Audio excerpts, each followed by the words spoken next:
Day two.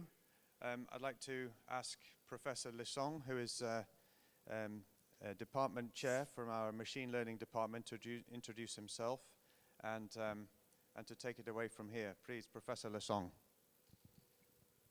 Thank you for the introduction, and thanks for everyone for coming. I would really love to, give the talk in person, but due to some other urgent matters, I can only give the talk online. So I by myself is a machine learning kind of researcher and work on AI for many years. But since 2008, I work on things related to computational biology. I am fascinated by the problem in this area. So recently, I have been involved in AI for drug design company, Biomap. And I would like to share with the people here some of my recent experience on using large pre-trained AI models for drug design, right?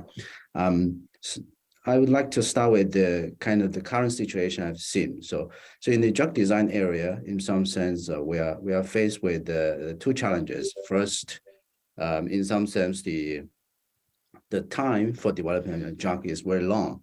So there's many stages of in some sense selection from a huge space of potential drugs, and each stage of selection or discovery of the drug require lots of experiment testing, and especially in the stage 3 of a drug discovery process, you need to go for clinical test. That's really a long and stage.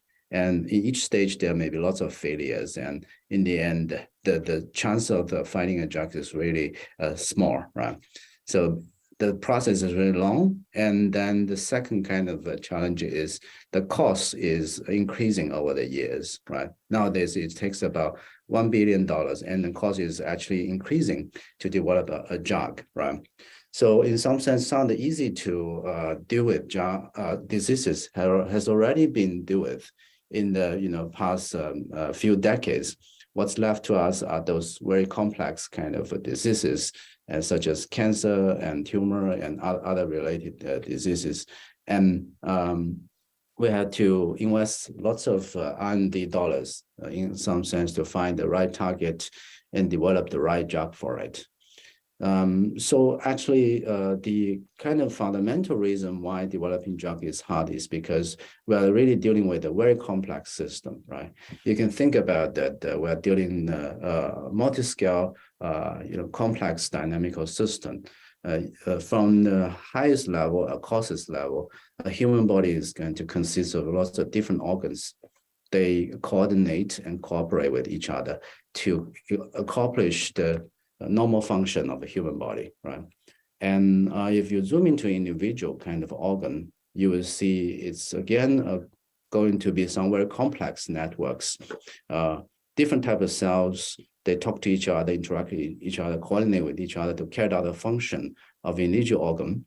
And you can zoom further down to look at individual cells. It contains lots of different type of molecules, including proteins and DNA, RNA, and other small molecules.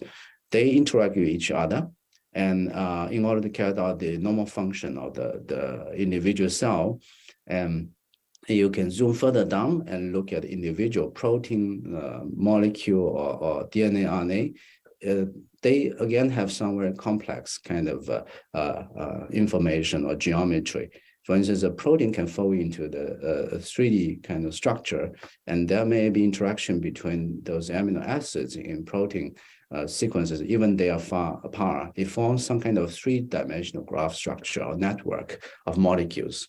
So in some sense, when something goes wrong in human body, you can go from all the way from the organ level, all the way down to molecular level to find the places where it causes the problem.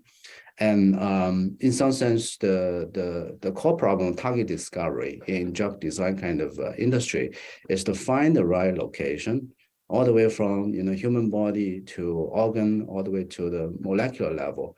What's the problem? What's the key kind of node in this network, this multi-scale network, which is causing the problem, right? And sometimes the key location or key molecule which causes the problem may not be just a single one.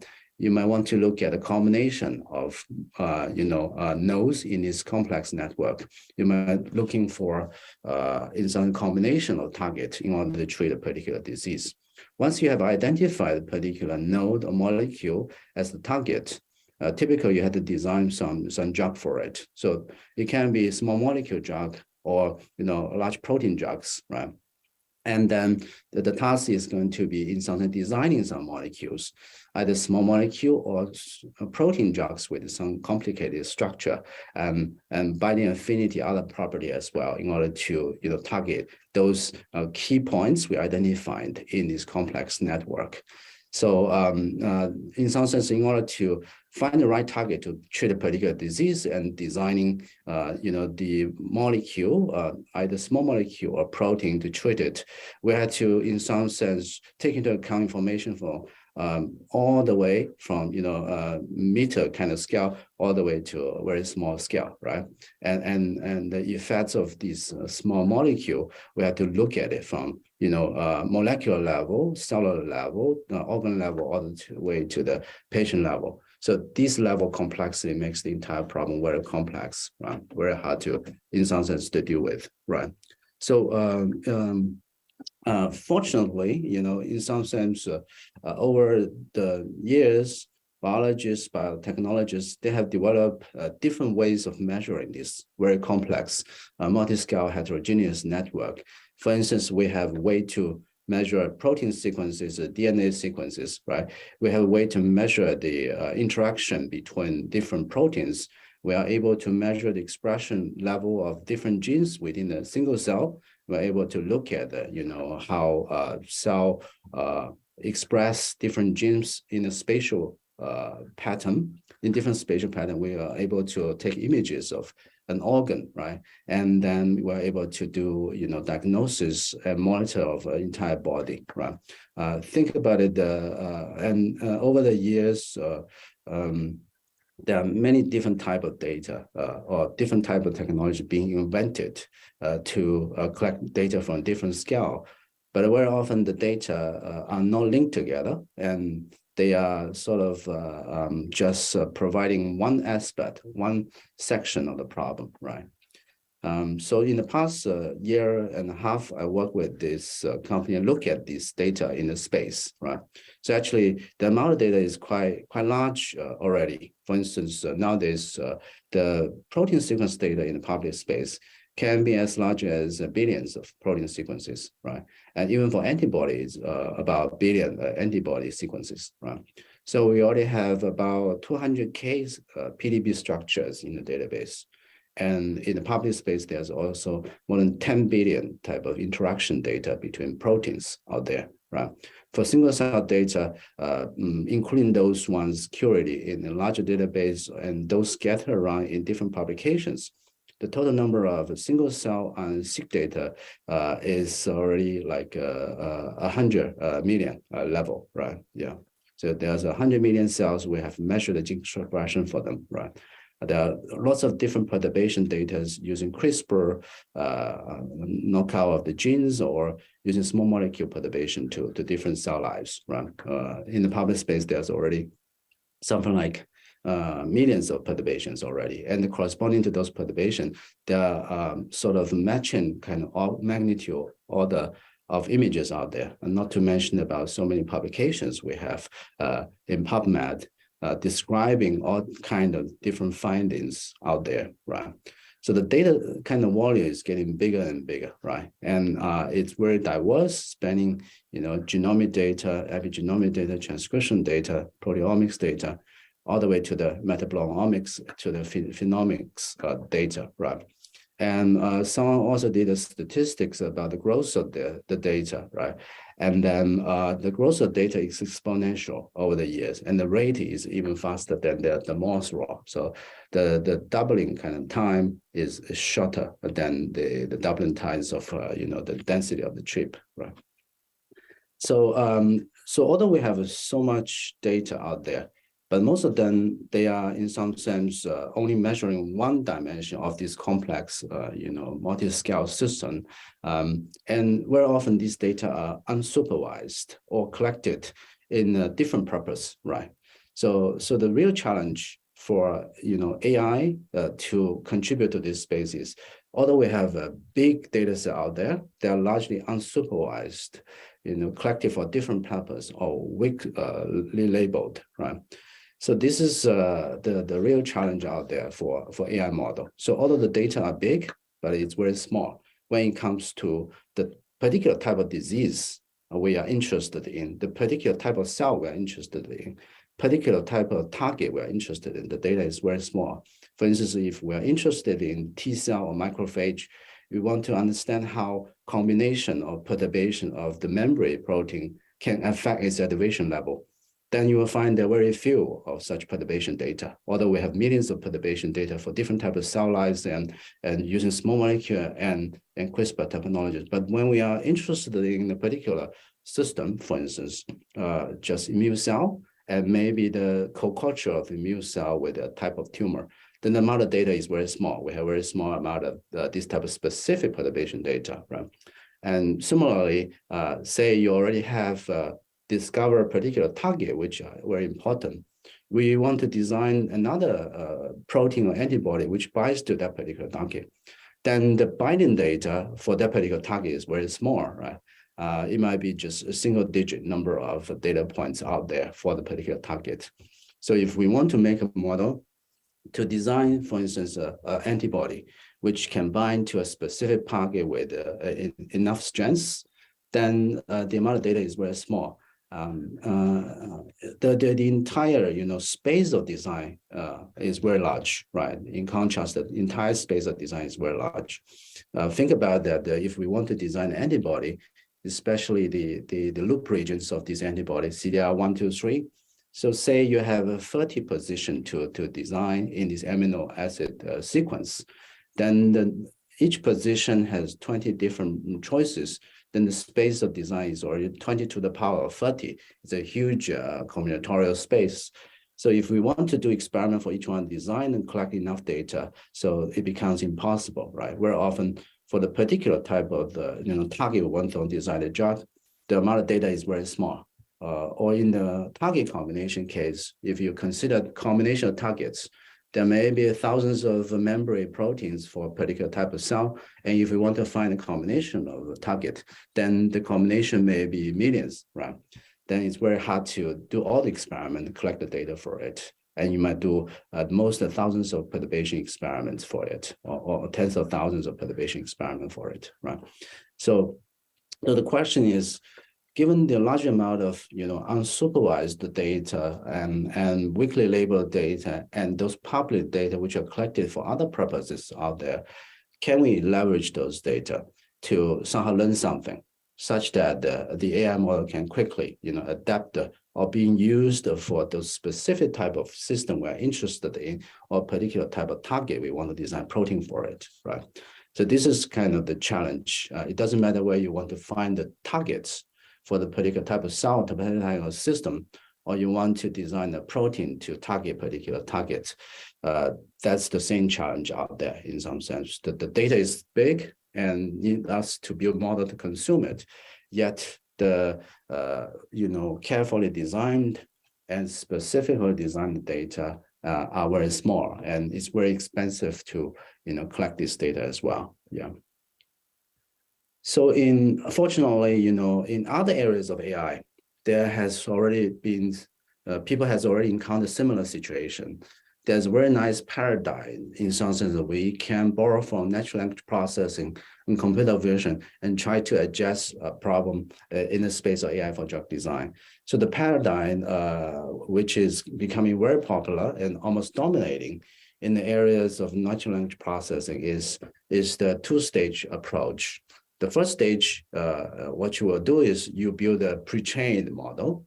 And then once you have this big pre-trained model, then you can use a small number of supervised data points, carefully labeled data point to fine-tune or modify or tailor this model for downstream task. Let me just explain a little bit of this paradigm. Essentially, in this pre-trained language model, right, as Nate suggested, it's going to take lots of sentences out there in the web and build a model for it. So this pre-trained model by itself is a deep learning model. Typically, it's something called attention model. Okay, in this deep learning space, the input is just a sequence without any label, but some kind of task is going to be produced based on this sequence. It's called a masking and prediction task. So essentially, given this sentence, how are you doing today, right? Then a new task can be created by masking out some position in this sentence and ask the model to predict this mask position or to kind of recover this mask position. Imagine that you have billions of sentences here. I can put lots of masks in different position of the sentence or a combination of masks in different sentences and create lots of tasks asking the model trying to recover or predict those mask positions, right? So by doing this, this mask language model is able to see, in some sense, the correlation structure between the usage of word in different positions, right?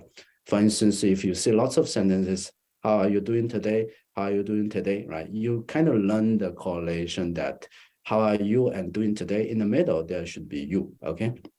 So this deep learning model here is learning that kind of correlation structure, right?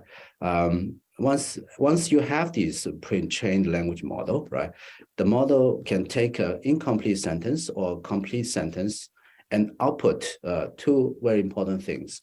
One thing is we call embedding or feature representing each word in the sentence, right? The second thing is it can output the prediction of potential, words you should fill into this position, right? Typically, people take the embedding output from this mask language model and use that as a feature for downstream supervised task. For instance, if I want to classify whether this particular sentence is a positive sentiment or negative sentiment, right? Whether the customer is satisfied or not. So I will have a small number of label data for it. And then I can use this pre-trained embedding to as a feature to train my downstream classifier. I can also use this model to generate new sequences, right? And this downstream kind of feedback can be supervised label, and it can also be, on the fly human feedback. Then you can use reinforcement learning approach to adjust, in some sense, this pre-trained model. So the very popular recent, release of ChatGPT, the sort of underlying architecture is also this type of kind of attention-based mass language model, a generative model, right? Okay. So if you think about it, in the space of computational biology or the drug design, there are quite a number of data type which sort of have similarity with this. For instance, protein sequences, right, is a sequence, yeah, and then the usage of amino acid in the sequence has dependency over each other. So if you look at the protein belonging to the different organism, but it has the same function, then you can see lots of conservation in these protein sequences. If you do multiple sequence alignment, you will find lots of similarity. In some sense, the usage of amino acid in the protein sequence is not random. They have dependency, between each other. So if we can take those protein sequences out there and train pre-train language model, protein language model on top of it, then we will be able to capture, the usage of amino acid in the protein sequence, right? It also gives us lots of features for, describing the protein sequence and each amino acid in the protein sequence, right? Similarly, if you have a gene expression data, right? So say you have a single cell and seq data, right? And then in this sentence, it's going to be the gene expression level for each one of these genes. So the gene is not going to express in an arbitrary or random way. The expression value of one gene is regulated by other genes, and they have a co-expression pattern if they are in the same module, and it's sort of determined by this very complex, the gene regulatory network. So the expression level of genes is also not random. If you have lots of single cell and seq data, in some sense, you can also create this type of mass language model and trying to ask the model to learn some of this correlation structure or dependent structure between expression level of different genes and have the ability to, mask out some of the gene expression, ask the model to recover this gene expression, or take the outputs of the model, the embedding from this model to do downstream task, right? So I'm going to essentially provide two examples in a more concrete detail on how to use this pre-trained language model plus fine-tuning kind of paradigm to address some of the problem in this AI for drug design space. One is going to be the prediction for the combination targets. The other one is going to be structure prediction, protein structure prediction using this pre-trained language model. Let me go to the first example. Yeah. Okay. Let me first summarize a bit. Actually, the kind of large data sets is out there for different scales of this complex multi-scale network. The paradigm can be used for different scale. For instance, it can be used for protein sequences. It can use for protein structure. It can use for protein interaction. It can be used for cell and cellular systems. And this pre-trained language model can be used for lots of downstream tasks, right? Very often, some pre-trained language model can take into account multiple types of informations, but not just one type of information. For instance, when we are trying to do single cell and seq data, we can also take into account some of these georegular networks information, which are already out there, right?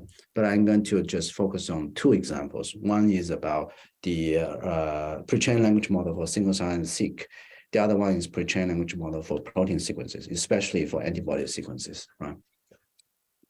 Okay, so this is the kind of rough architecture or the deep learning architecture for the pre-training model for single cell and seq, and then use that for downstream perturbation kind of prediction. So the model is going to train in two stages, and you also have two major modules. The first module is going to be a transformer put on this single cell and seq. So in this particular case, you can think about each individual cell on the gene expression, each individual cell is a sentence, right? And then we are going to take, 100 million of these single cell and seq data and create lots of this masked language model, right? Trying to mask down some gene expression, pretty other gene expression. Then this network transformer is going to learn some dependency structure between the gene expression. Once you have learned this transformer, pre-trained gene expression model, then it provides you very informative features for describing the gene.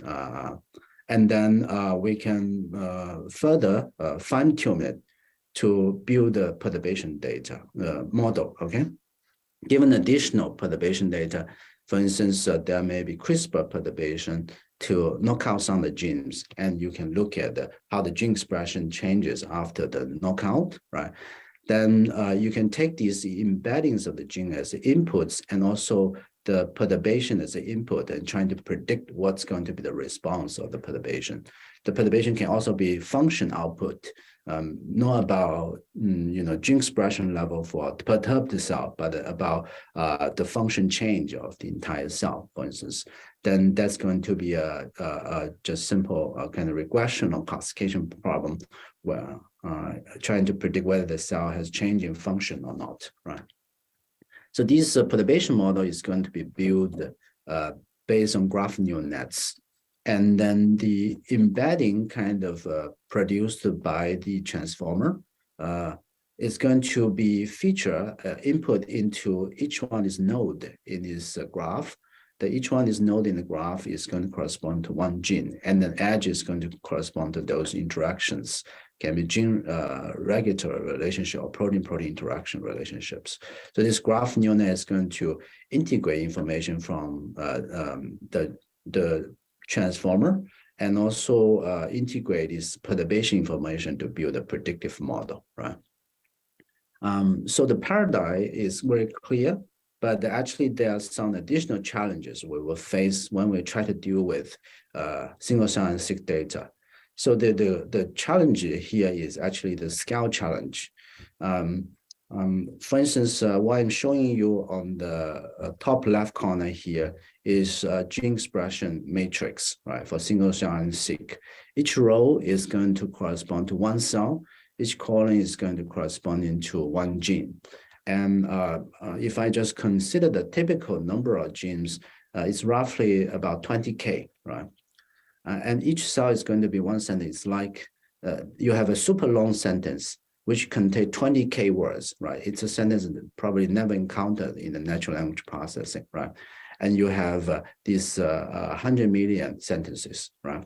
So if you directly apply existing, transformer architecture or BERT, which is typically used in natural language processing, then you will find that you will be quickly out of memory, right? Even you are using a GPU with 80 gigabytes of memory. So you will find that it's very hard to, build a big model and fully absorb the information here.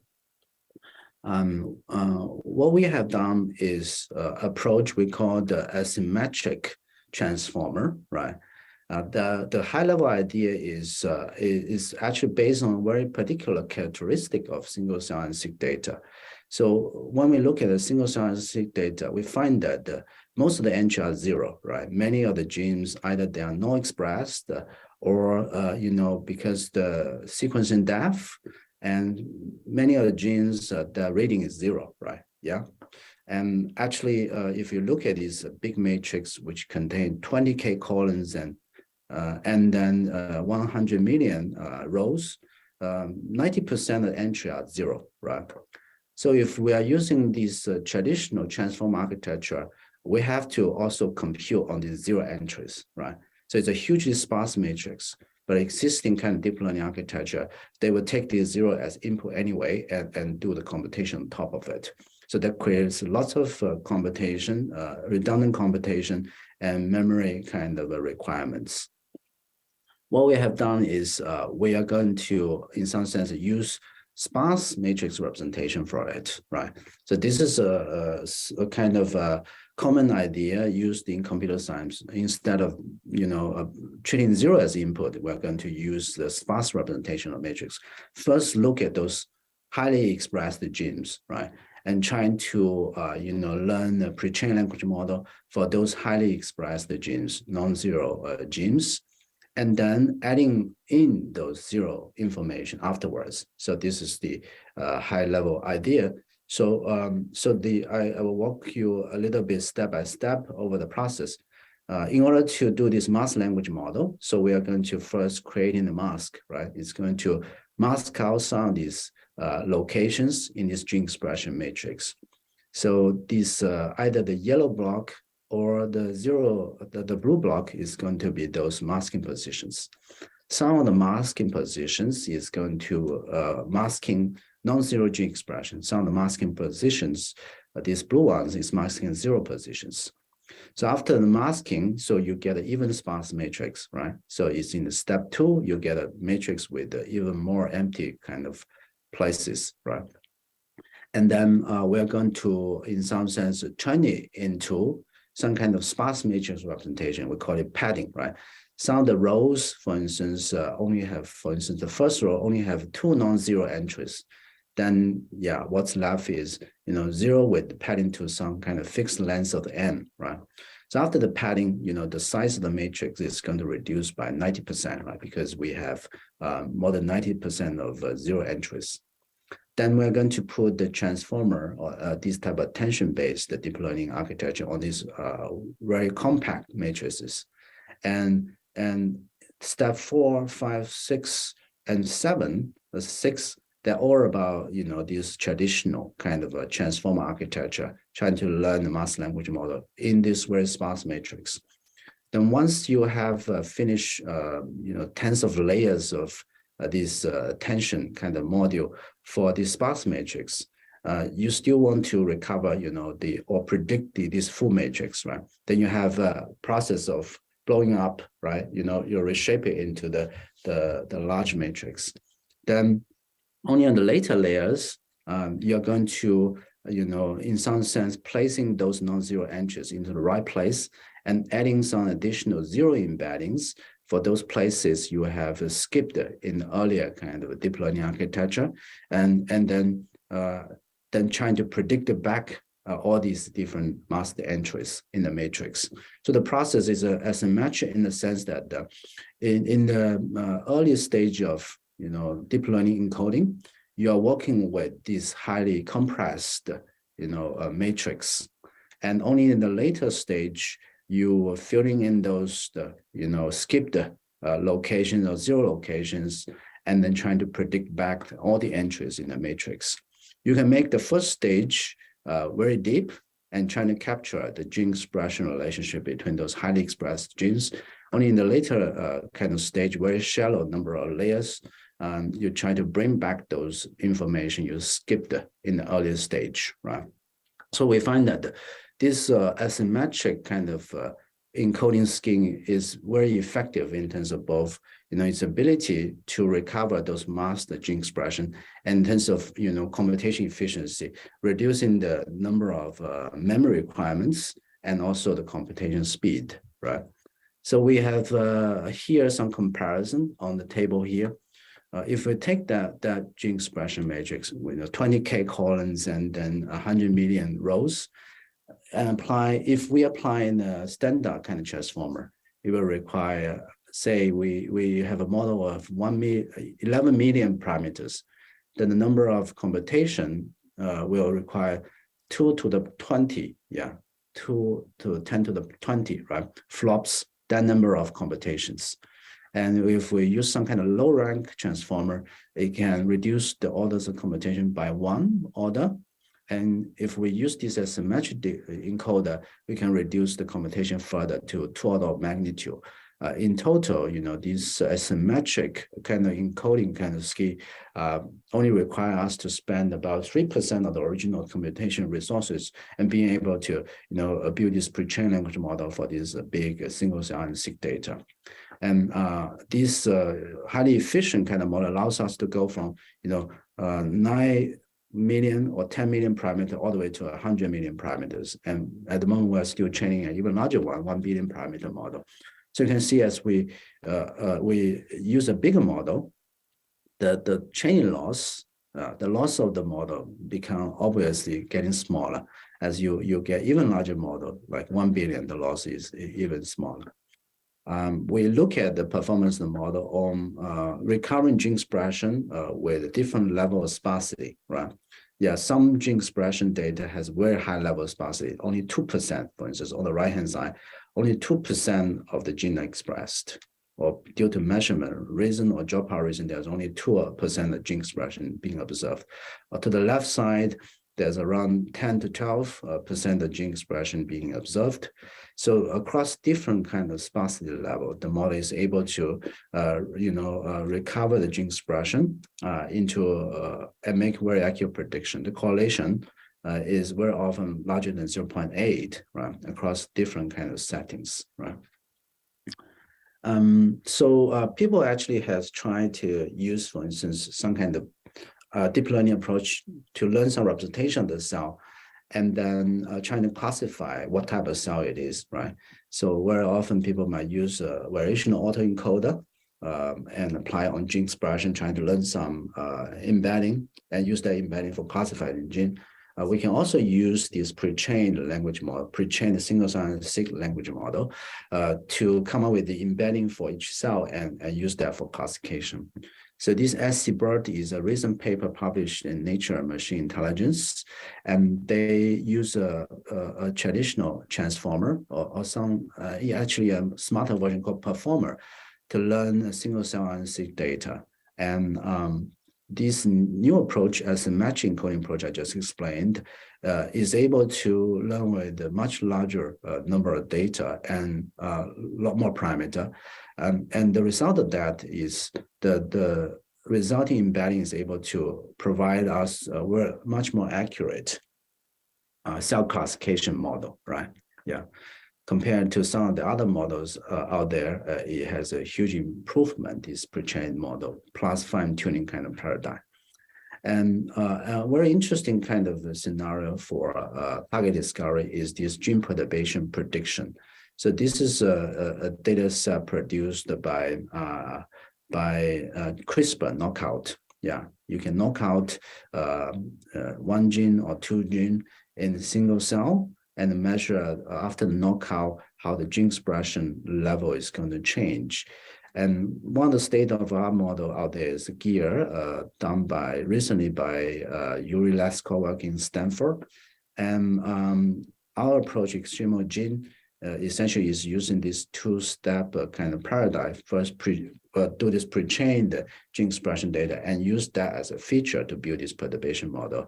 So across a number of different settings, this pre-trained language model plus downstream fine-tuning is able to provide us a model which can much more accurately predict how the gene expression is going to change after perturbation, especially for those top 20 highly expressed genes. And this extremo gene approach is able to reduce the prediction error by quite a large amount. Yeah. So this is a kind of a concrete example how this pre-trained language model with a downstream finding can be used for making prediction for the perturbation effect of the gene. So if we are able to make predictions accurately, that will help us to identify some potential targets, and then you can do even more refined study or subsequent experiment to verify this target, right? So my second example is on protein structure prediction, right? Many people have probably heard about AlphaFold 2, right? Making a huge improvement in protein structure prediction. What AlphaFold 2 relies a lot is something called multiple sequence alignment. Essentially, you have the protein you want to predict the structure. You will search over the entire protein kind of database and find similar proteins in terms of a sequence alignment, right? You find those homologous sequences and use that as an input feature for structure prediction. So what we are trying to do is we will replace the multiple sequence alignment step by a pre-trained protein sequence model, right? So essentially we want to use this pre-trained protein sequence model to capture, some kind of dependency structure between the usage of amino acid in the protein structure. So typically, if one position in the protein sequence has a high correlation and covariance structure with another position in the protein sequence, it's very likely that these two positions are evolutionarily conserved. It might have some functional reasons to be conserved. It might be folding in three-dimensional space, get close to each other to carry out some functions. So this pre-trained language model in some sense can see some of this correlation structure. So what we tried is we replaced the multiple sequence alignment completely by this pre-trained language model, and using the embedding provided by this pre-trained protein sequence language model as the feature and input it into the evoformer and structure module of the AlphaFold 2 and see how well we can perform structure prediction without the multiple sequence alignment, right? We have done this very carefully for antibody as well. So there's also a billion level kind of database OAS out there for antibody sequences. We have actually trained antibody language model for it. And then essentially this is even more detailed diagram of how we actually plug in this pre-trained antibody language model into evoformer structure model, which are coming from AlphaFold 2 for predicting the structure of antibody. Yeah. After we do this and retrain the model, we find that the performance in predicting the antibody structure can be significantly improved. For instance, the original AlphaFold 2, if you use it just for antibody structure prediction, so the error in terms of RMSD is going to be 3 point something, right? The TN score, the alignment between the predictive structure and the ground truth structure is about 0.8. But if you use this pre-trained language model plus the downstream model and train them together, fine-tune them together, then we're getting a model which can produce an errors of 1.9 and RMS TM score much larger at 0.89, right? Okay. You can also look at some example of this structure prediction model and compare it to AlphaFold 2. For instance, this is a particular case on the top left here. the predicted structure and the ground truth structure aligns very well. So in this particular figure on the top left here, the green is going to be the ground truth structure for this particular antibody. And then the purple one is the structure predicted by extremal AB fold. And the RMSD is 1.85 and TN score is 0.94. Comparing to that, AlphaFold 2 gets a quite a large error in this case, and TN score only with a 0.6. So there are other methods out there as well, such as Omega Fold, the ESM Fold produced by Meta, Facebook, and then their error is also very large in this case, right? So the similar idea can be combined to actually also make prediction about protein-protein interaction. For instance, very often you want to make prediction about how an antibody is docking or binding to a particular antigen, right? So we need to predict how these two proteins interact, right? Based on this pre-trained language model and structure prediction, you are able to also fine-tune a model for antibody antigen binding structure, complex structure prediction. And with that, you can also find it has improvement. It's a very hard problem, right? You can also find that this pre-trained language model with fine-tuning is able to improve upon lots of traditional docking algorithm, and this AlphaFold 2 model for multimer by quite a significant kind of amount, right? Here is the example. Due to the time, I will just skip it. And we have used this particular structure prediction model and antibody antigen structure prediction model for some virtual screening for antibodies, right? Essentially, we can generate lots of antibodies and ask this particular structure prediction and antibody antigen structure prediction model to screen those antibodies and see whether the docking position is right, and even with downstream binding affinity kind of model. So we're able to find the antibody for a specific target, and this antibody has a 10 times improvements in terms of binding affinity compared to baseline, right? Here we just skip this case. Another interesting thing, maybe just forward-looking a bit in what we can do is with the improved structure prediction model, we are able to also do, in some sense, a de novo design, right? So essentially, the de novo design kind of pipeline will be more like a closed loop where you have a sequence generation model. And every time you generate a new sequence, you can query this structure prediction model to predict, for instance, the antibody structure and the binding of this antigen structure to antigen. And once you have the predicted structure or predicted complex structure, you can compare to the desired structure or design the binding position you want, right? For instance, you want to design the particular antibody which has a specific epitope paratope, and you have some idea of where you want this antibody to bind. So that will be your target. You can compare that target with your predicted, structure or complex structure. And if there's an error, you can use the error to drive your sequence generation and propose another set of sequence and do this, error comparison or error calculation, and then go for another batch of generation. So we have tried this kind of paradigm using the antibody structure prediction and antibody antigen complex structure prediction, and finding that we're able to actually design very different sequences, which give you the same kind of a structure, right? Or the same complex structure. For instance, here is an example of designing antibody heavy chain, right? And then you can see on the right-hand side here, there are two proteins which are aligned together. The green one is the ground truth. The blue one is the design one. In terms of structure, they almost overlap with each other, right? But if you look at the sequences, especially the CDR region, which are these loop regions, they're very different. For instance, in the CDR3 region, the alignment score is 0.92. The original sequence is LQHISRPRT. And then the sort of newly designed sequence is QDTRKVPSE, almost completely different, right?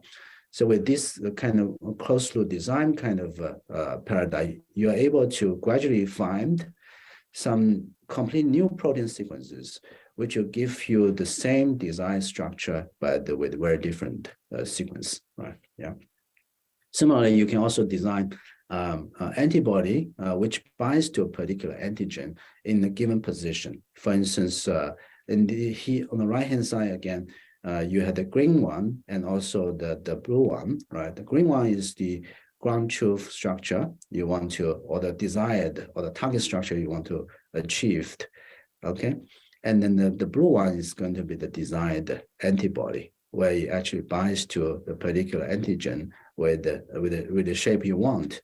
You can use this antibody antigen complex prediction algorithm and trying to find a completely new antibody sequence, which produce you this complex structure very close to the desired targets, right?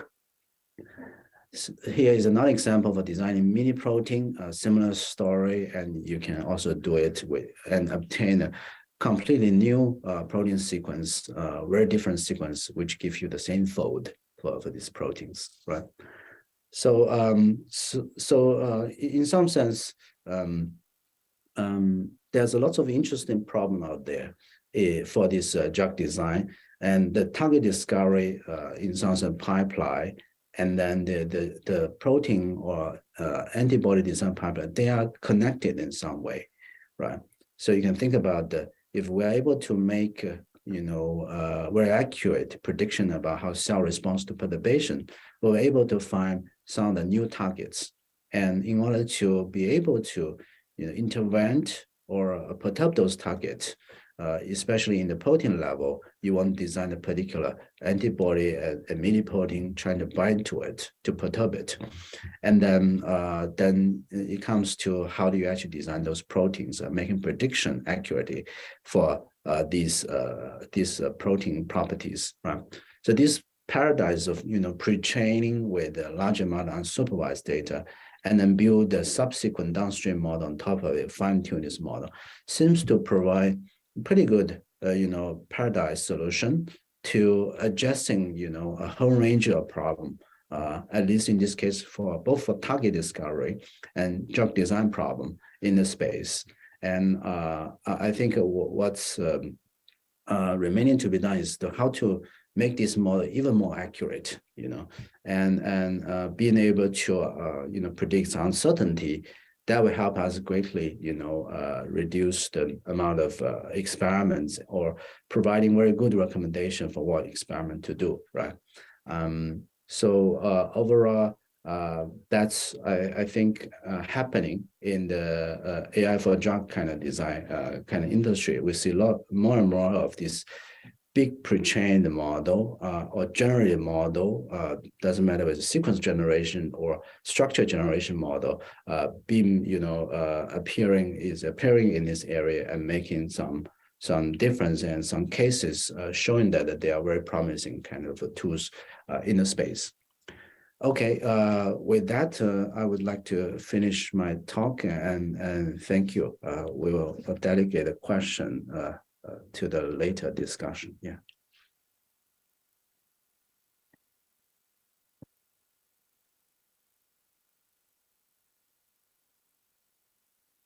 Okay. So, Professor Lisong, we're going to have the second speech, and then we'll have the questions for both speeches at the same time. Okay, right, yeah.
Great, thank you.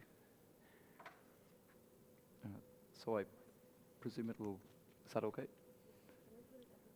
Okay. Sorry, I couldn't resist tweaking my slides up until the last minute. Oh yeah, great, thank you very much. And we'll just check that works. That works great, thank you very much. So I'm based at the University of Oxford, and I should have got a more classic Oxford picture than this, but this is the college that I'm affiliated with in Oxford. It's Oxford's 39th and newest college called Reuben College, and it's set up a bit like the university here then to be an AI college. But most of the time I spend at our Big Data Institute, which is part of our medical sciences division. And I affectionately like to think of us as the large cohorts department. I'll speak lots about the UK Biobank, but we also got a range of cohorts in Cuba, Russia, China, Mexico. So we've got cohorts essentially all over the world, and also run large-scale randomized controlled trials. And today I'll talk about my own particular interest, and it's around wearables. And the background to this is that quite a few of us in the audience are walking around day to day with a wearable device. In the UK, about a quarter of adults now are active users of Fitbits, Apple Watches, etc. But and they're hugely exciting because they offer this new opportunity to collect behavioral phenotypes, and particularly around important exposures such as physical activity, sleep, heart rate rhythms, circadian rhythms as well. But the impact of wearables on healthcare thus far has been very disappointing, I think, and that's mainly due to reliance on either large studies that are just descriptive in nature. So, for example, Fitbit published a paper a couple of years ago looking at heart rate and how it varies across 100 countries in the world. You get some beautiful graphs in that, but no insight. It's just descriptional. Secondly, then, so what we really need are these devices embedded within longitudinal perspective cohort studies to help predict what happens in future, and also we need a wide range of other healthcare metrics measured at the same time, and to try and at least account as best we can for confounding as well. So what we need is to measure activity and sleep, we do need these device-based measurements, but also we need it at large scale. How large a scale? Well, it's quite tricky.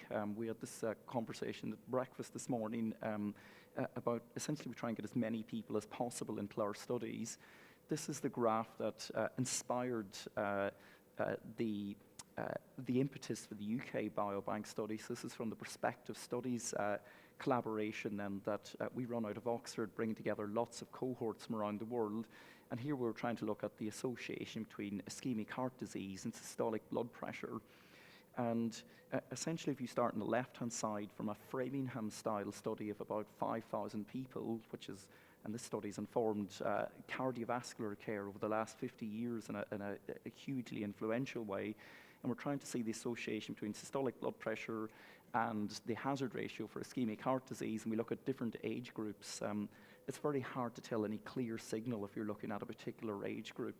But then as we go up to 50,000 people in our cohort, or up to 500,000 people in our cohort, we then begin to get very clear insights and almost engineering scale diagrams then by essentially scale provides clarity. So we need really large scale measurement if any of our healthcare exposures of interest. So with that impetus then, the UK Biobank study was created about 20 years ago. Recruitment started between 2006 and 2010, whereby we recruited across 22 centres across the UK, 500,000 individuals. We had to send out 9 million letters in the post to recruit this 500,000 person target. And we've got very much like around that discussed then yesterday, we've tried to very much get an exquisite range and an extensive range of covariables or of healthcare measurements on all the individuals, ranging from blood and saliva examples for genetics and biochemical markers. We've also got a wide range of self-reported questions then on lifestyle and family history status.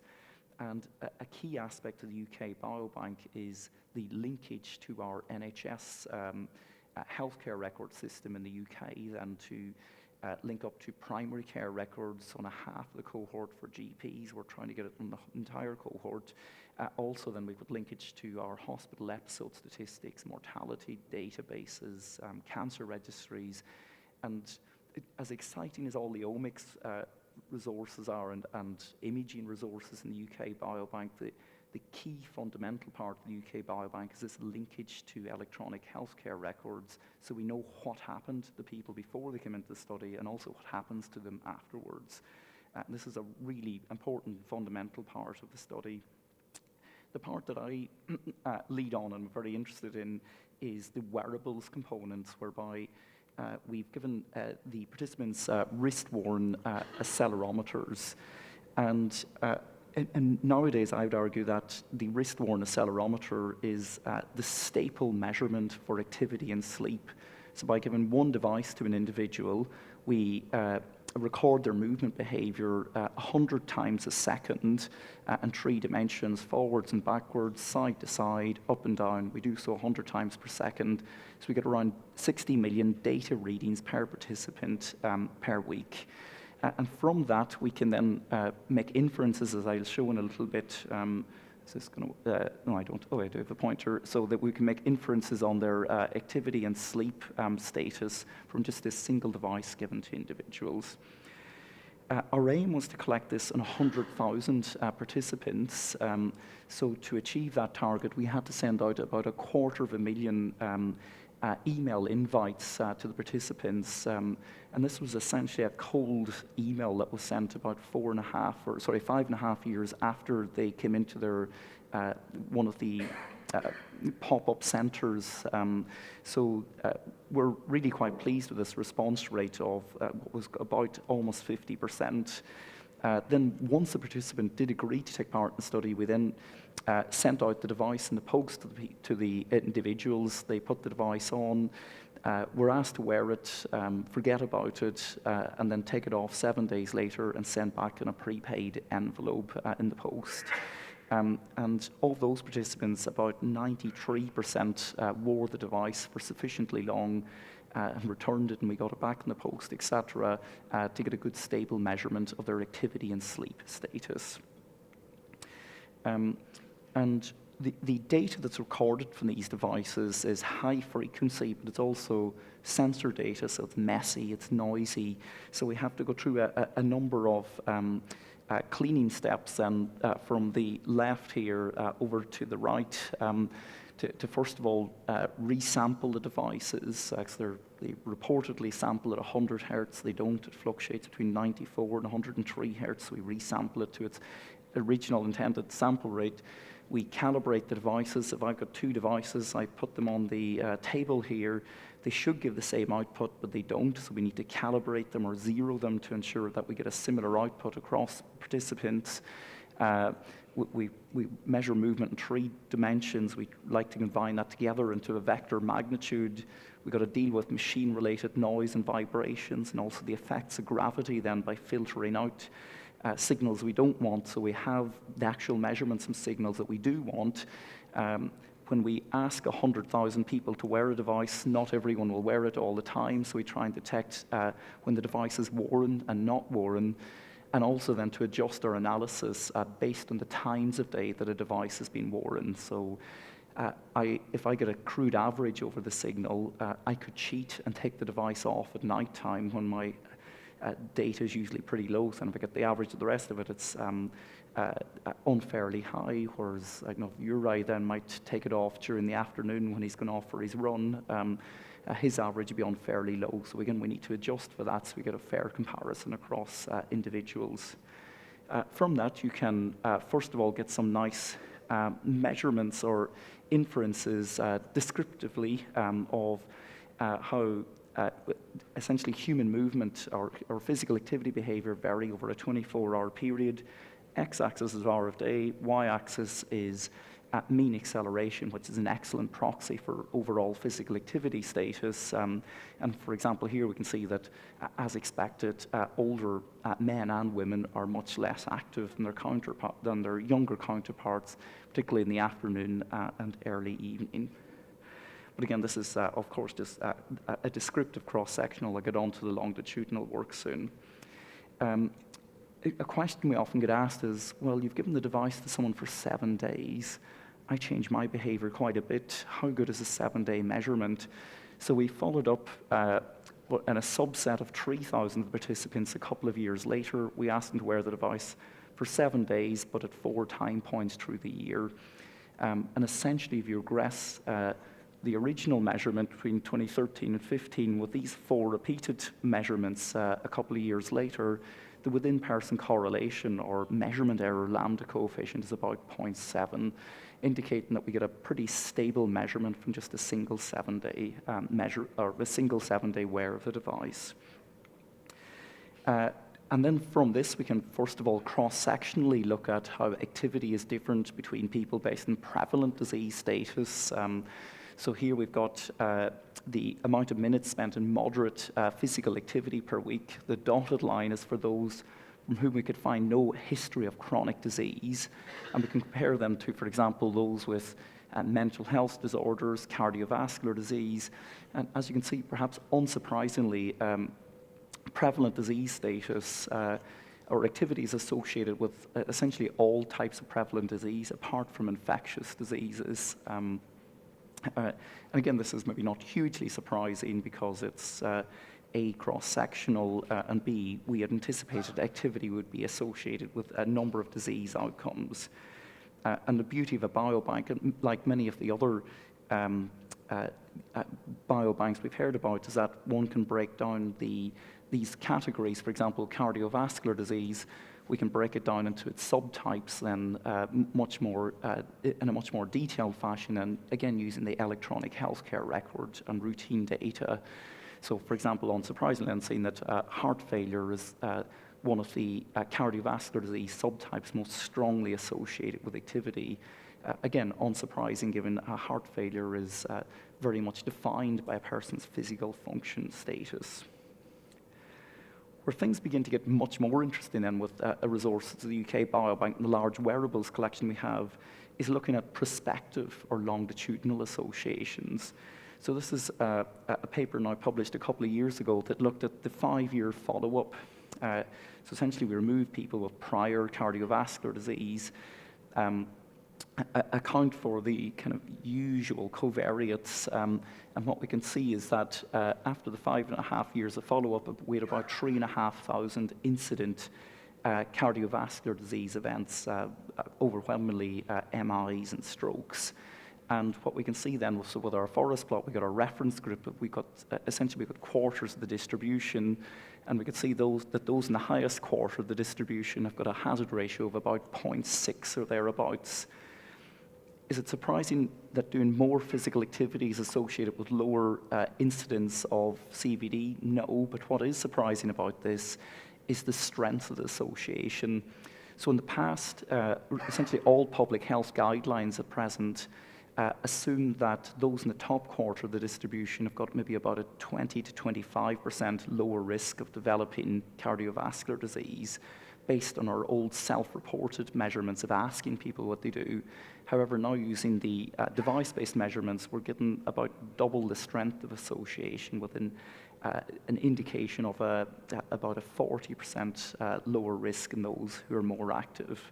And so this is providing us with much more detailed information on the strength and also the shape of the association for activity with, in this case, cardiovascular disease outcomes. Could this be applied to other areas? Yes. So this is a paper published just a few days ago then looking at the accelerometer measured physical activity with 25 common disease outcomes. So you can nearly pick your favorite outcome from here. So for example, things such as gallbladder disease, pneumonia, urinary tract infections, diabetes are coming up as being strongly associated with activity. And activity is not universally good. carpal tunnel syndrome, osteoarthritis, and hernias, and are adversely associated when people are more active then too. So again, this has given us much more detail then for setting public health guidelines on how active people within population groups may want to target. And from this rich time series data we get from the wearables, what I've described thus far is just getting a measurement of grossly how active someone is. Are they really active in the top quarter of the distribution, the second, the third, the fourth quarters of the distribution?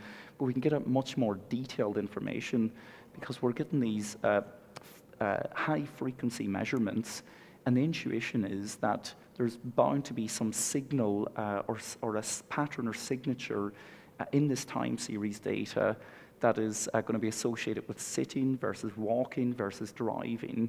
So then can we, and this is of course then a machine learner's sandpit then to try and come up with methods to try and better characterize activities of daily living from wrist-worn accelerometer data sets.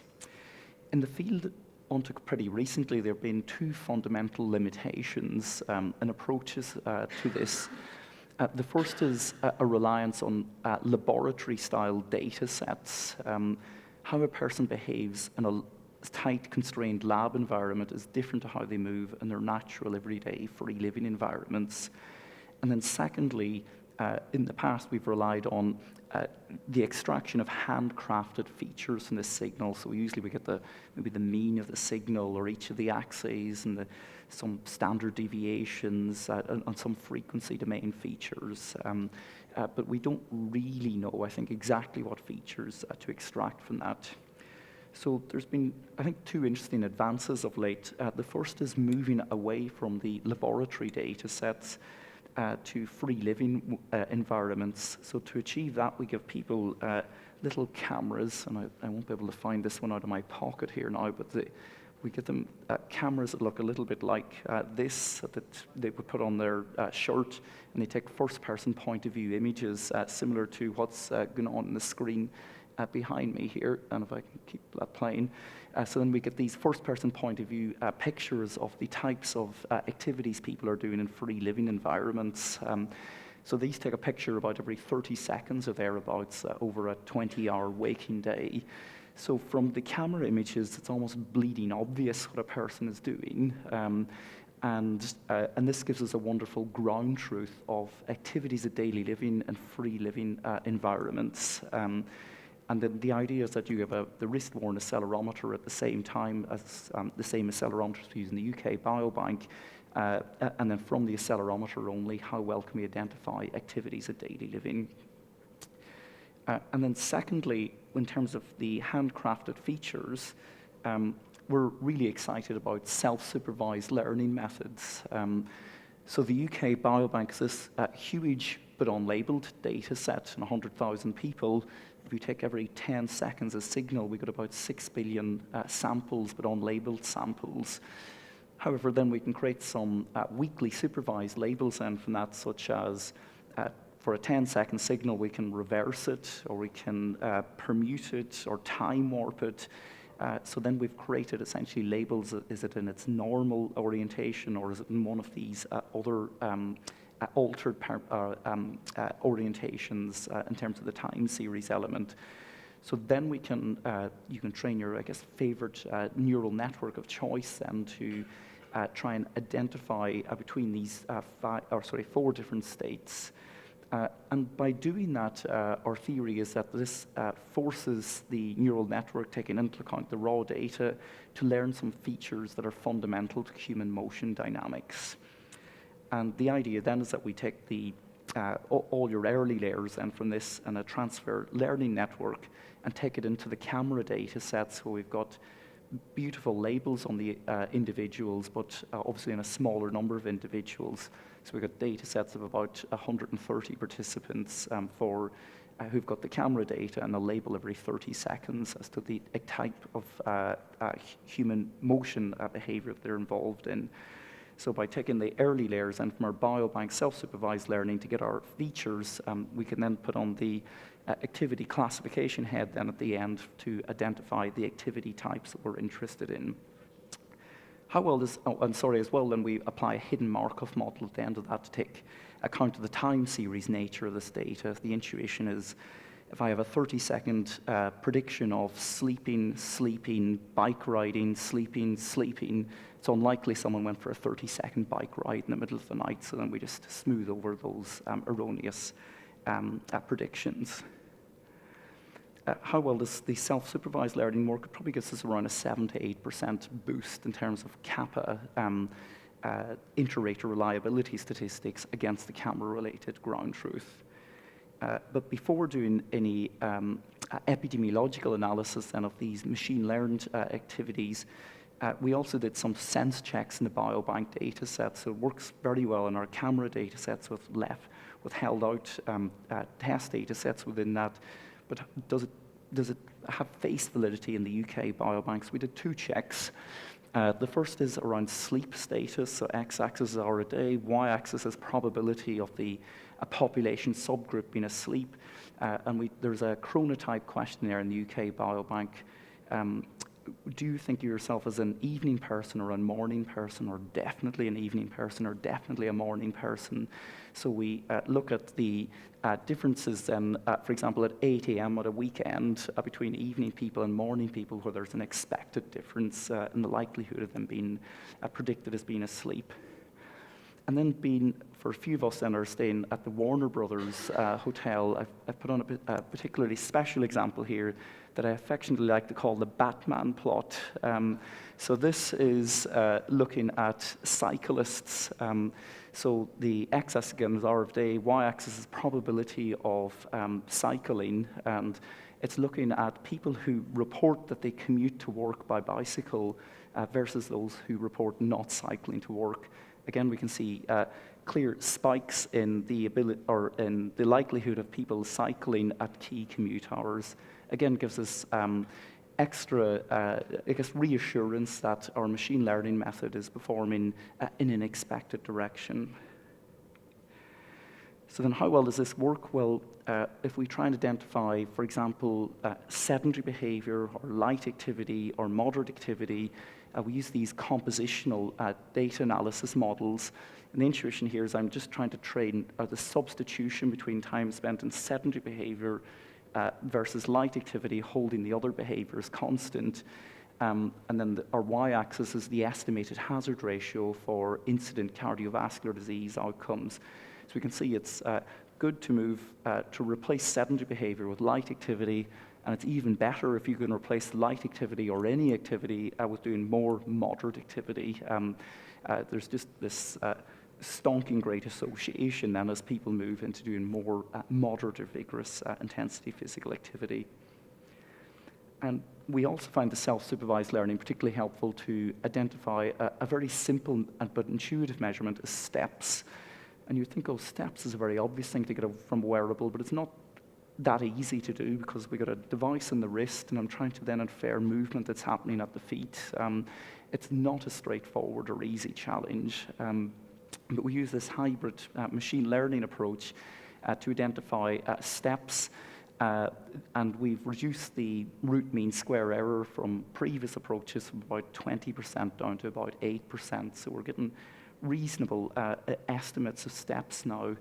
And what we can see again in the UK Biobank data set is x-axis is median daily step count, y-axis is hazard ratio, in this case for CVD mortality. And I think the main thing to take home from here is that probably the greatest guess ever in public health was the 10,000 step per day target.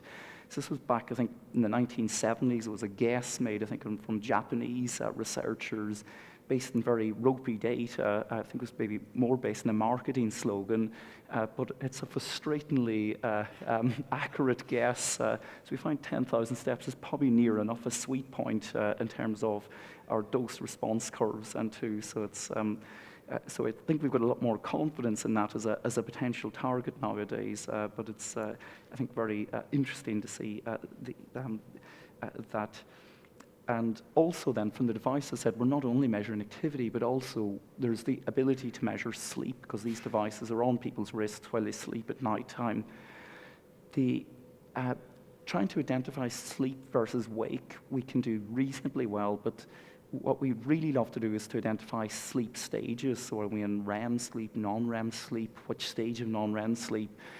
So we've worked very closely with colleagues in the RAIN study in Perth in Western Australia, who've collected polysomnography information. So this is the gold standard way to assess sleep, whereby I put person in a sleep lab, they get 12 leads sticking out of them overnight, but as well our uncertainty, and there is a high degree of uncertainty. The best we could do with our recurrent neural network approach and self-supervised learning is a kappa score of 0.36 for awake versus REM versus non-REM.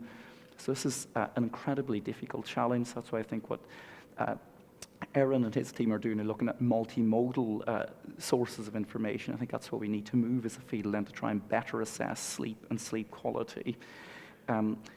But what we can do and still assess quite well is a person sleeping versus not sleeping, and within the sleep episode, how efficiently are they sleeping? So again, here we can see UK Biobank. This time we're looking at all-cause mortality. X-axis then is overnight sleep time, Y-axis then is hazard ratio for all-cause mortality. And what we can see is that, if you can sleep, try and sleep for longer. But if you can't sleep for long, try and sleep well or efficiently. So again, I think this is providing some really neat new insights then into our the dose-response association between behavioral traits, in this case sleep, and with a range of disease outcomes. And again, we're not relying on the self-reported evidence in the past, because many of the self-reported sleep studies ask people to provide a discrete value for how long do you sleep. It's either 6 hours, 7 hours, 8 hours, 9 hours, and quite often people aren't even given the opportunity to say 9.5 hours or 8.25 hours. So again, I think we've got the opportunity as a worldwide research community to measure this with much more precision. How does this help for drug discovery? Well, taken together then, these new phenotypes have allowed us to identify a number of new genome-wide significant associations and for genetic variants associated with this wide range of sleep traits. So I think we've got about 40 loci then on just the 90,000 person accelerometer sample. And also then, what is most exciting to me then, sitting in a department of epidemiology then, is the opportunities this opens for Mendelian randomization and causal inference. So the intuition is that what every study would love to be is a randomized control trial, whereby I've got my exposure of interest, of particular interest to me then is physical activity, being more physically active versus having a normal level of activity, and then to see if that's associated with cardiovascular disease events. Fortunately, I can't really do a trial in behavioral traits such as physical activity, because it's really hard to properly blind and conduct a high-quality trial. However, what's particularly exciting then is Mendelian randomization then, whereby we take or piggyback on top of nature's process of meiosis with a random allocation of alleles then, or the assortment of alleles then during the process of the meiosis at conception, and then try and see people who are genetically loaded to be, for example, more physically active versus people who have got the normal set of genes with respect to activity status, and then to see if there's any association with lower cardiovascular event rates. So I think this is hugely exciting for behavioral traits such as activity, sleep, etc. And there's already some studies coming up then are using the genetic variants, showing evidence to support that increased physical activity is associated with reductions in diastolic blood pressure, odds of being diagnosed with hypertension, colorectal cancer, depression. But the huge caveat or health warning with this so far is that we've got a very small number of instrument variables, only 5 SNPs. What we really need are much larger genomic discovery data sets. There's a lot of signal to play with. There's a heritability of about 20% or thereabouts for overall activity status and similarly sleep traits, etc. But we just need larger sample sizes. So my main take home from this talk is that we need wearables in many more biobanks around the world and in much larger sample sizes. So thus far then we're more so relying on polygenic risk score approaches to support the triangulation of causal inference with our traditional observational epi. And the UK Biobank's quite nicely set up for polygenic risk scores, or even Mendelian randomization analysis if it were a little bit larger, because there are two natural samples, those who have the wearable versus those who do not have the wearable. So in the sample of people who have the wearable, then we can create a polygenic risk score and use cross-fold validation then to see how well can we, for example, explain in this case sleep duration. And then we can take that polygenic risk score then for device-measured sleep duration and associate it with outcomes where we believe we're particularly prone to reverse causation bias, such as neurodegenerative traits, such as Alzheimer's disease. So for example, then here we can see that the x-axis then is the polygenic risk score distribution for sleep duration. Y-axis then is the group-specific risk for Alzheimer's disease, showing a hint that longer sleep duration may be protective, but this is, I would say, certainly more hypothesis generation rather than hypothesis testing at the minute. And to wrap up with the last few slides, I'd just like to say that we're acutely aware that reproducibility of machine learning and health data science significantly lags behind other fields whereby we need to become better at sharing code. Sharing data is often quite hard with clinical data sets, but also we really ought to test our methods on a greater variety of data sets to try and aid with that. We make sure that any tools or methods we create for the UK Biobank are open and freely available on resources such as GitHub. Any of the summary measures we make on new phenotypes, we return back into the UK Biobank resource for the benefit of the 30,000 registered research users worldwide. And also, the UK Biobank has been aggressively moving then towards this DNA Nexus platform. It's an AWS platform to try and really democratize access then to the resource. So we've got some, of course I would say this, some quite nice tutorials then on the analysis of the activity data then to try and lower barriers for new users coming into the resource.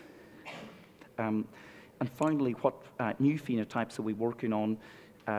What I wanted to share is that we talked about recently this concept of vigorous intermittent lifestyle physical activity. The intuition here is that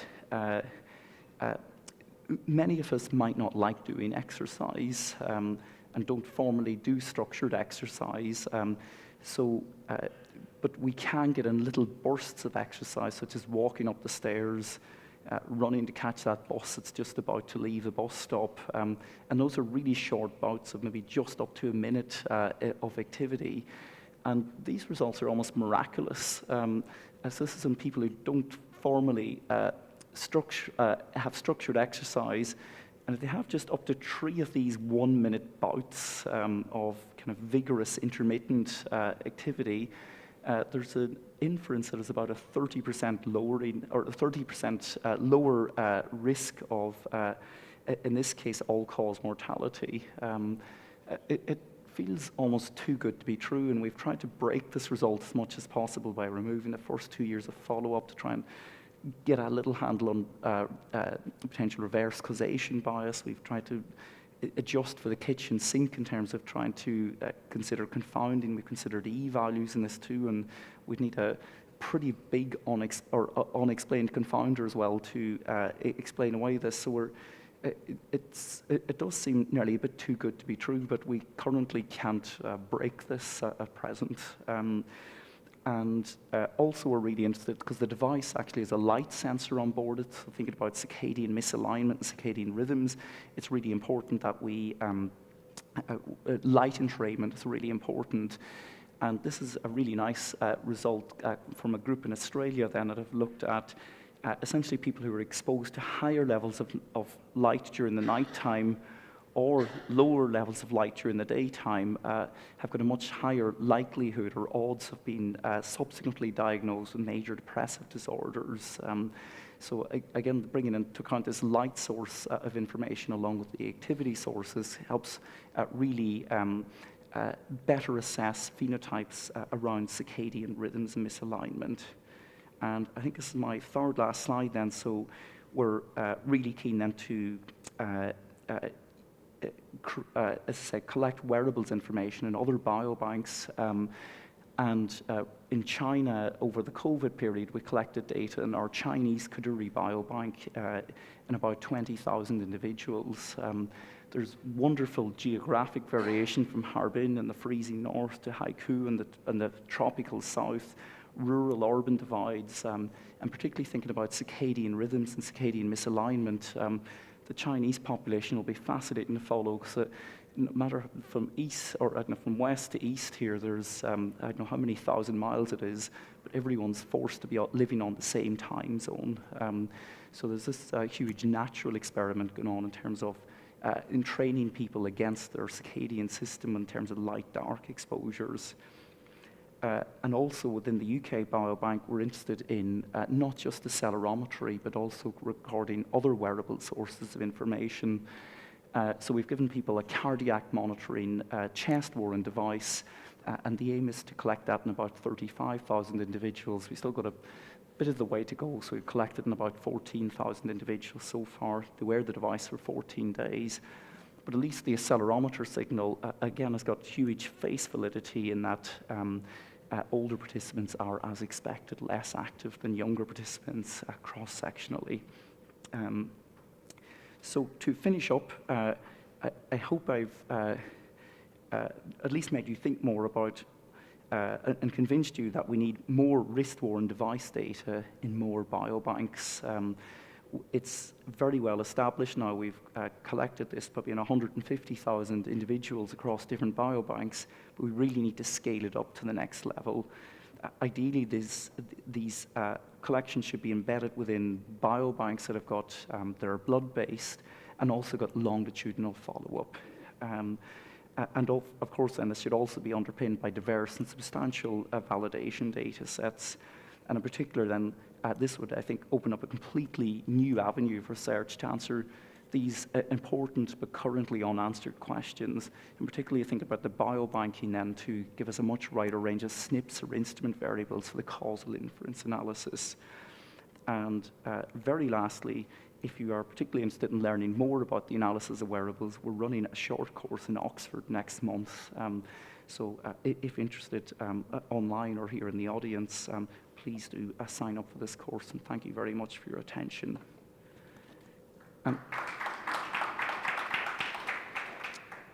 Unfortunately, both Leigh and I went a little bit over time, so we're already at 10:30. Do I suggest if maybe we'll take 5 minutes of questions, maybe two, sorry, Philip? 20 minutes questions. We got 20 minutes of questions. Oh, yeah. Until 11 now? Okay, right. Questions for both you and for Lesong. Okay, right. Okay. Hi, this is a question. First, this is Xinhua Lu from University of Pittsburgh. Glad to visit here. Nice to have this conference and listen to that. So this is a question for Dr. Sun. The model you introduced to using the language model to try to model the single cell gene expression is very impressive. But on the besides to generate the gene expression, but often we also need to decompose or maybe abstract the expression.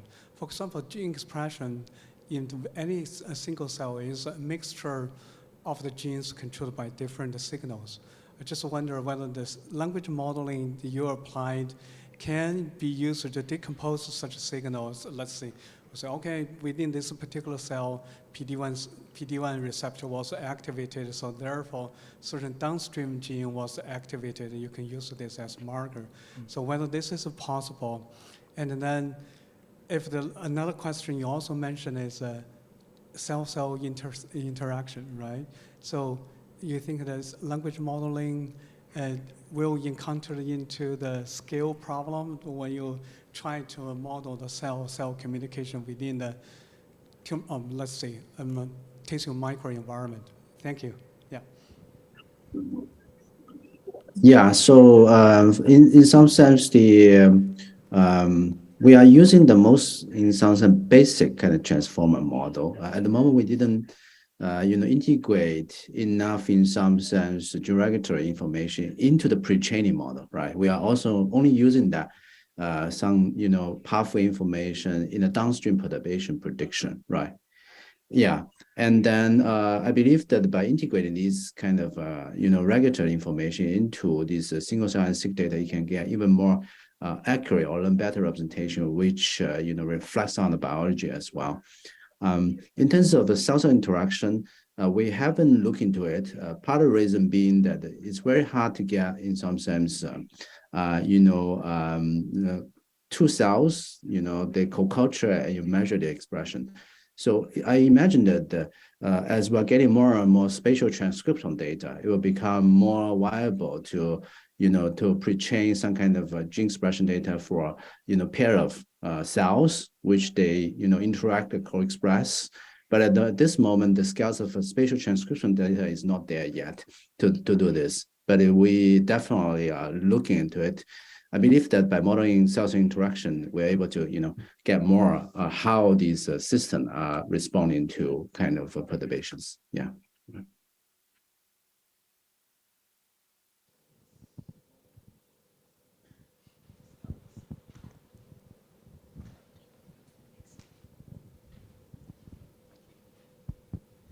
Thank you both for the great talks. So I have a question for Dr. Song. I don't know whether you've seen this. There was a recent work by Bo Wang from University of Toronto. So they had a model called SC Former, which I think would be relevant for you to have a look at it. But that's basically similar type of architecture using transformers, and so it might be good to compare to that and see how it, because they actually they have a bunch of like also masking task and also perturbation prediction.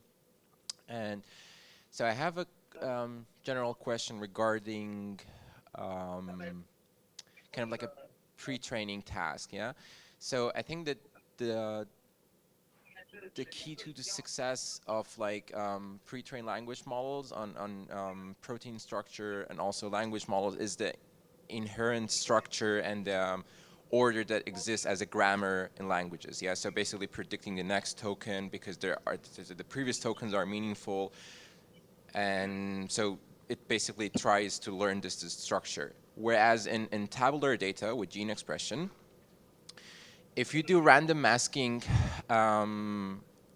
and just simply randomly masking genes, I don't think there would be, or I can't grasp it, like how it can capture similar type of structure as it's in languages and etc. Because it can just find random relationship between stuff.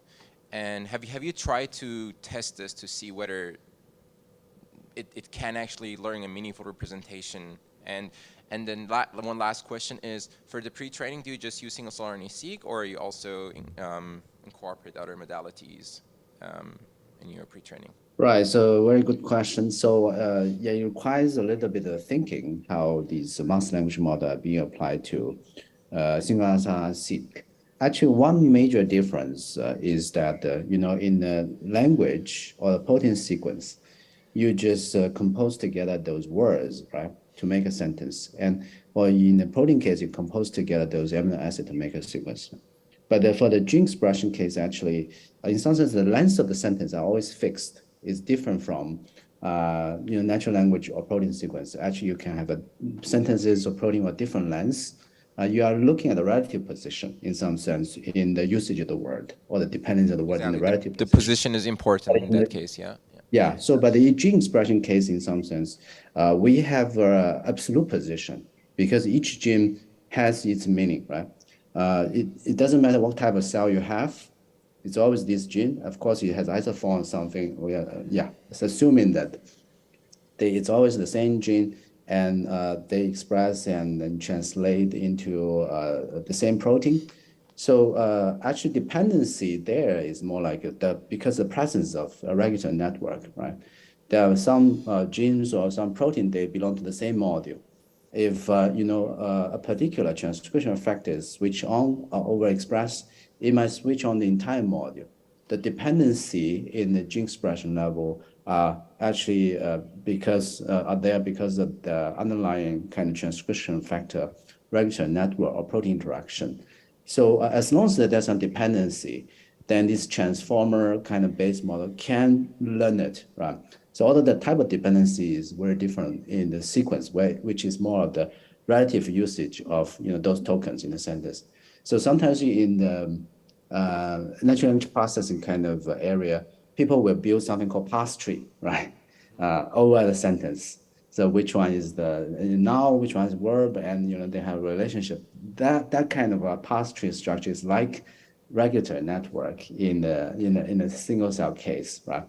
So you can actually map this type of technique to the single cell and see, data modeling, yeah.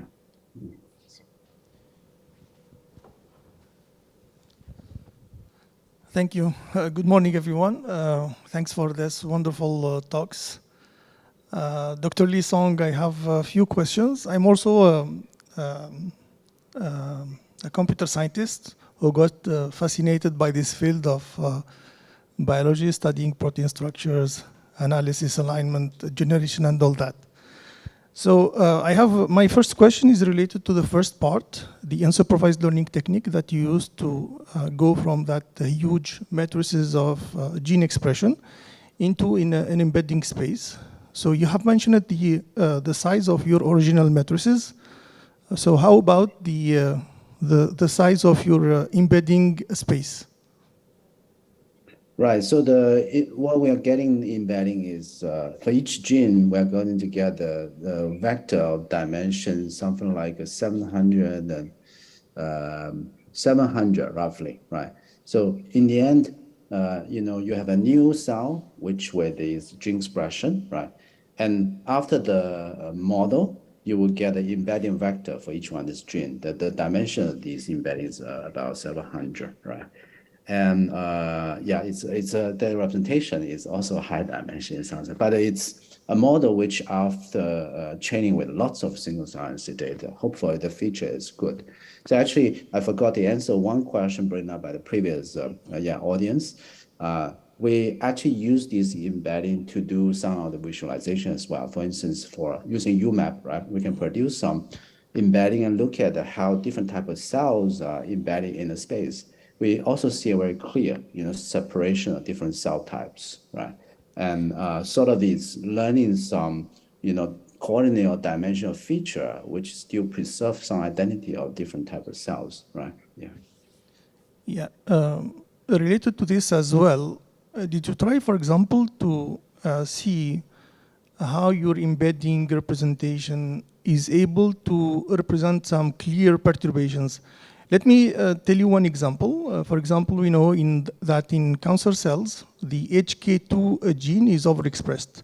HK2 gene is the one responsible to encode the exokinase 2 protein, which is considered today as a potential oncotarget. So did you try to see how your latent representation is able to represent the difference of the gene expression for some of these clear examples? Right. So we in some sense, we didn't try that specific example you have. The data set we have two types of cells. One data cell is for K562, the typical kind of tumor cell line. The other one is for immune cell, T cell, right? And we find that for some of the well-known perturbations, there's some perturbation, it's going to induce big changes in the function of that cell. The model is able to, use that representation and being able to very accurately predict what's going to be the responses. So the type of data we're using for the single cell and seq together with the perturb-seq, right? And it's new in some sense. Yeah, there are not that many such perturbative data out there in the public database. And so we use these two data sets as a test case and find that it's actually behaving too well. It would be good to actually try the method in different type of cells, right? And even co-culture kind of environment to see whether the model is able to generalize to those cases and first reproduce some of the well-known perturbations, right? Is able to predict that and also find out some new perturbation which can lead to some, desired downstream effect. That would be interesting. Yeah. Nice. My next question is regarding the protein structures prediction, specifically the antibodies. So the antibodies are composed of 4 polypeptides, so 2 heavy chains, 2 light chains. Are you predicting the whole structure of the antibody or just parts of it? So there are multiple steps to predict the entire structure of antibody. So this pre-trained language model is built for a single chain. You can predict, for instance, heavy chain structure, light chain structure. There's another part of assemble them together, right, to become the entire antibody structure. Yeah. Yeah, Thank we can you. predict the structure. Thank you. Maybe a last one. So in your prediction of structures, you replace the multiple sequence alignment by a sequence transformer. So do you think that your improvement over AlphaFold comes from this side or from other components, other ingredients of your architecture? Right, I think it comes from potentially 2 places. First thing is this pre-trained language model. And so actually, roughly I mentioned the 1 billion observed antibody sequences out there. Actually, it's a database from Oxford. There's a group producing this OAS kind of database. And this pre-trained language model is leveraging these nearly 1 billion kind of antibody sequences to learn how the dependency between different positions, not just the framework region, also the CDR region. Yeah, and these providing very good feature for a downstream kind of model. The second thing is we also specifically train this model for antibody, right? Yeah, asking the model to focus more on improving the antibody structure. I think both components contribute to the final performance. We have ablation studies in the paper, and then trying to see which component is contributing and how much, and yeah, each one is contributing a bit to the improvements. Yeah, so maybe with this, biologists will change their way to compare proteins. I think so. We are, in some sense, in the kind of verge of seeing lots of improvements of these protein structure prediction model. And yeah, we will be able to predict very accurately and hopefully designing some proteins in silico, yeah, as well. Thank you. Thank you so much. Is it a quick question, Omar? Because I do suggest we go out and have coffee as well, soon before the 11 o'clock. So a quick question. Yeah, I'll make it quick. Is it on? Yeah. Is it on? I think it's all right. So thanks for the great talks. A quick question for Dr. Doherty. So I was wondering if you know anything about the willingness to participate in the wearable studies, and whether how different are the individuals that are willing to participate from the general population. So essentially, what's our consent bias? So there is a bias for people, at least within the UK Biobank, which is already a select population of who within that selects to wear a wearable. But the biases are all quite small, so kind of the odds ratios are all hovering between 0.98 and 1.02, so they're not any big stonking bias. I think the largest is for ethnicity, so those from a non-white background had an odds ratio of around 0.9 to agree to take part in the study, so a bit less likely than their white counterparts. But we don't see any huge differences by a range of population characteristics. So, cool.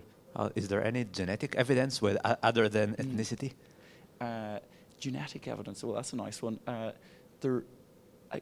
I can't remember off the top of my head, but the group in Bristol, George Davy Smith and his colleagues did a really nice paper in Nature Communications about a couple of years ago looking at the genetic differentials to take part in various UK biobank enhancements, one of which was the wearables.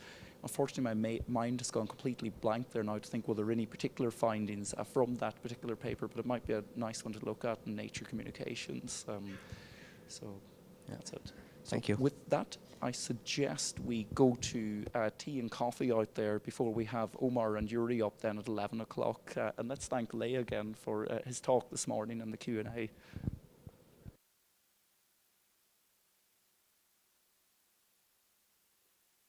分别对484个常规蛋白。